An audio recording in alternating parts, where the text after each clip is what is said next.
Bonjour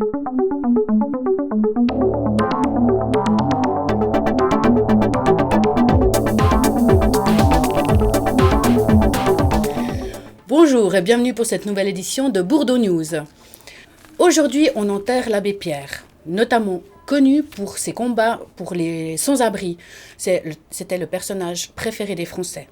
Nous allons voir tout de suite un extrait d'une interview qu'il a donnée il y a 10 ans à Zermatt,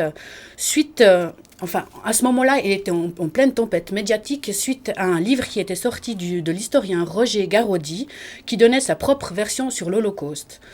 À la fin du TJ, vous verrez un plus large extrait de cette interview. Et par la même occasion, nous remercions Canal 9 qui nous ont prêté aimablement ces images. Après avoir fait de moi, les médias, avoir fait de moi une espèce d'idole, d'exemple, en 24 heures, j'étais devenu le démon. Si un jour, dans l'avenir, on voulait recenser tous les titres de tous les journaux, c'est abominable. Et prétendre que c'est la totalité des Juifs qui considèrent que je nie, moi, ou qui considéraient que le livre de Garaudy nie les crimes hitlériens, l'agonie du peuple juif pendant la guerre. Bon, c'est pas vrai, car le livre a été dénoncé par des extrémistes, des fanatiques, mais le tribunal a mis en examen, parce qu'on ne rend pas un jugement sur un bouquin avant d'avoir consulté des historiens, des spécialistes, etc., l'accusant d'antisémitisme. Or, il a déjà eu pour les mêmes travaux, il y a 10 ans qu'il travaille sur cette question, il y a 2 ans, il a été attaqué au tribunal par la LICRA, cette ligue dont j'ai été un des fondateurs, qui avait pour fonction de lutter contre l'antisémitisme et le racisme. Or, quand on a parlé d'épuration ethnique en Serbie, et puis quand le tour était renversé par les Croates contre les Serbes, après que ce soit les Serbes contre les Croates, qu'est-ce qu'ils ont fait? Rien du tout. Ils sont exclusivement fixés sur les Israéliens. Alors, quand a eu lieu ce procès il y a 2 ans, en procès, en grande instance, en appel, en cassation, les plaignants ont été condamnés et condamnés aux dépens. La LICRA a dû payer les frais du tribunal pour une accusation qui était absolument calomnieuse. Le tribunal, et je suis persuadé que la nouvelle plainte qui est déposée maintenant contre le livre de Garaudy aura le même sort. Le tribunal ne peut pas trouver dans ce livre, moi je l'ai lu, je ne l'avais pas lu au début, mais je l'ai lu et je crois, je ne suis pas un spécialiste, mais je n'y ai vu rien qui réponde aux accusations. Alors, on m'a dit, mais pourquoi te solidariser avec cet homme si tu n'avais pas dit que tu le connaissais et que tu avais confiance en lui? Avant même d'avoir lu le livre, je répétais, je n'ai pas lu le livre. Mais l'homme, je le connais. Il a été mon adversaire. Il était au Parti communiste, comme moi j'étais à la démocratie chrétienne. Bon, et c'est le premier avec qui j'ai eu un heurt au Parlement, d'homme à homme. Mais nous en sommes sortis avec une estime réciproque. Bon, c'est un homme tourmenté. Il est né dans une famille protestante. Il est devenu catholique au lycée. Il est devenu communiste quand il a été étudiant pour préparer l'agrégation de philosophie. Après, il a été chassé du Parti communiste parce qu'il dénonçait le stalinisme, parce qu'il déclarait que l'URSS n'était pas un pays socialiste, parce qu'il protestait contre l'invasion de la Tchécoslovaquie. On l'a chassé comme un chien du Parti communiste dont il était membre du comité central. Il m'a dit à moi, c'est le seul moment de ma vie où j'ai eu la tentation du suicide. Et je pense, bien, parce qu'il était donné de toute sa vie à ce qu'on pouvait voir, en s'égarant, mais en ce qu'on pouvait voir comme espèce d'idéal dans le socialisme communiste. Bon, et il n'en voyait pas les atrocités qui petit à petit ont été révélées par la suite. Bon, après, il a refait une conversion au christianisme, et finalement, maintenant, il a adhéré à la partie mystique qu'on appelle les soufis, le soufisme de l'islam. Et il est musulman. Il est venu au monastère des bénédictins où je séjourne quand j'ai besoin de repos. Il est venu passer 2 jours de prière et en partant, il a écrit un texte qui a ému le père abbé profondément par la vie, la recherche absolue que révèle cet homme. Alors, j'ai pris sa défense, parce que je le connais depuis 50 ans, parce que sans doute sa vie paraît extravagante, mais pour résumer, quand on me dit pourquoi est-il tellement haï, je dis parce que c'est un homme libre, parce qu'il est intelligent et parce qu'il est courageux. Et ça ne plaît pas à tout le monde. Et musulman. Pardon. Et musulman. Et musulman, il a le droit de l'être, dans la loyauté absolue de sa conscience. Alors maintenant, le futur de l'abbé Pierre, est-ce que ça va vous motiver encore plus? Le futur de l'abbé Pierre, c'est que le grand Dieu m'appelle pour les grandes vacances. Et depuis l'âge de 7 ans, j'ai envie de mourir. Ça ne m'a pas réussi, je suis encore là. Mais ça ne va pas durer très longtemps. D'accord. Vous aurez la tranquillité. Vous irez en chercher d'autres à filmer.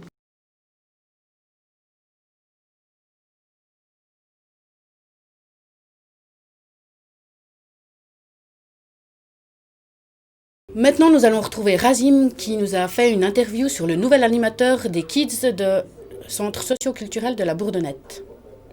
Bonjour, bienvenue aux infos de TV Bourdonnette. Cette semaine, on accueille Patrick, nouvel animateur du Centre socio-culturel pour les Kids.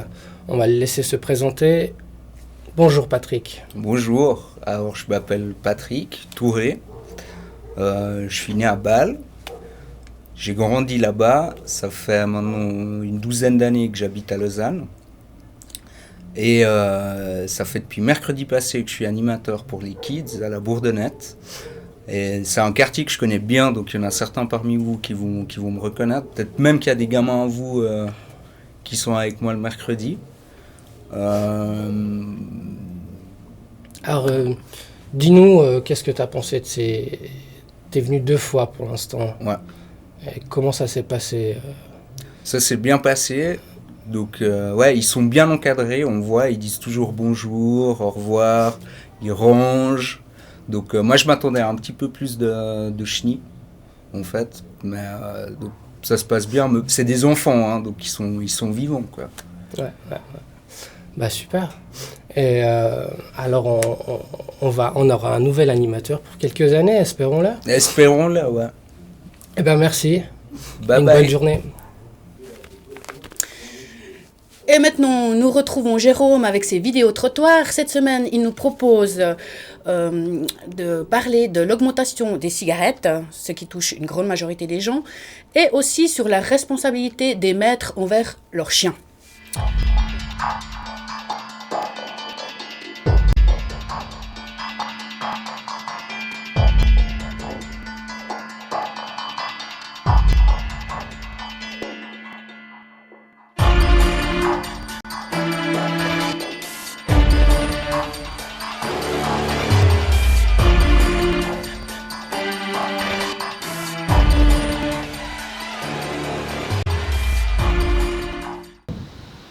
Ouais, c'est une mauvaise, c'est une bonne et puis une mauvaise. Donc, pour certains qui fument, mais ça augmente tout le temps en plus, alors on peut rien faire. Donc.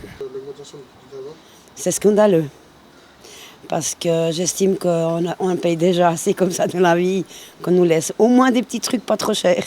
Ce serait pas mal.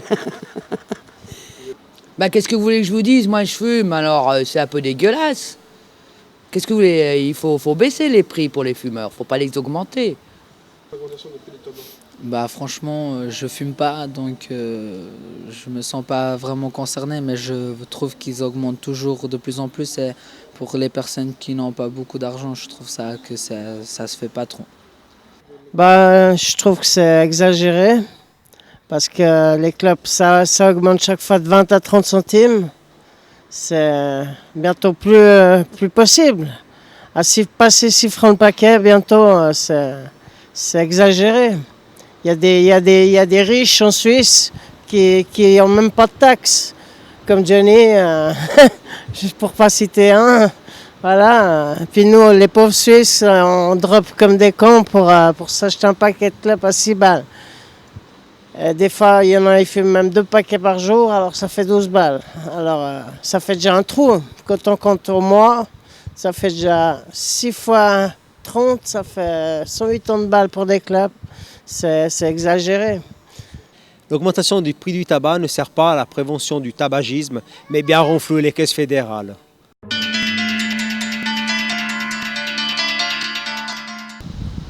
Il faudrait qu'ils soient plus sévères avec les maîtres, donc l'état pour les chiens. Donc. Mais ça vous dérange pas? Non, pas du tout, non. C'est mieux d'aller faire des cours avec le chien ou bien quelqu'un qui reçoit un chien, de lui proposer des cours de dressage. Ça serait une bonne chose. Donc, et puis de ramasser les crottes. Il y en a beaucoup. On a tellement de sacs par là autour et puis personne fait. Pas tout le monde fait le nécessaire. Donc voilà.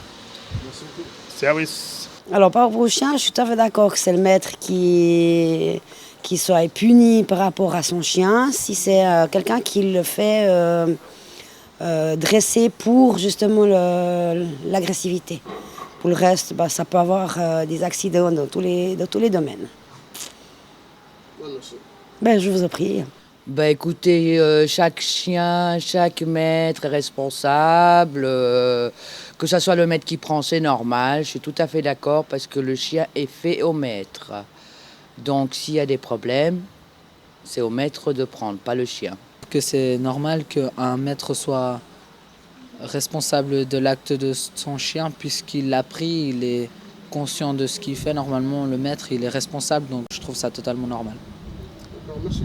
Au revoir. Pour les chiens, je trouve que c'est normal. C'est le maître qui prend son chien. C'est à lui d'assurer les gens qui soient en sécurité. Et c'est à lui de dresser son chien. Et maintenant, j'ai vu aussi qu'ils doivent faire un papier pour pouvoir avoir des chiens d'attaque, justement. Et je trouve ça très bien. Parce qu'on voit beaucoup de jeunes avec ces chiens qui font la gonflette, mais que leur chien, il ne leur obéit même pas. Et ça peut être très dangereux si un petit chien passe. Et puis il le prend au cou et puis c'est fini.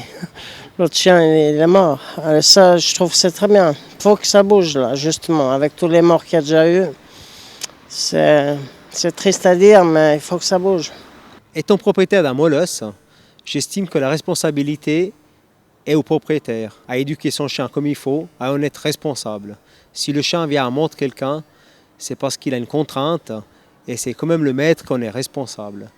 Donc il se trouve qu'il y a des gens qui ne doivent pas avoir de molosse parce qu'ils sont totalement incapables de le gérer. Il faut savoir gérer un molosse, c'est pas un jouet, c'est pas une PlayStation, un Game Boy qu'on a puis qu'on joue, qu'on s'adresse avec. Donc j'estime que la responsabilité devient pratiquement, je dirais pas à 100%, mais à 80% au maître. Et dans les sorties cette semaine, nous retrouverons un nouveau Bourdosique avec l'Algérino, suivi du concert de Jessie qui avait lieu au CRA pendant Renan Capitale Culturelle. Et dans les rétrospectives, nous retrouverons un concert de la Cosca Team au D-Club, ainsi qu'un train qui arrive et aussi un train qui part, suivi d'un débat. Je vous souhaite une bonne fin de journée, à la semaine prochaine, au revoir.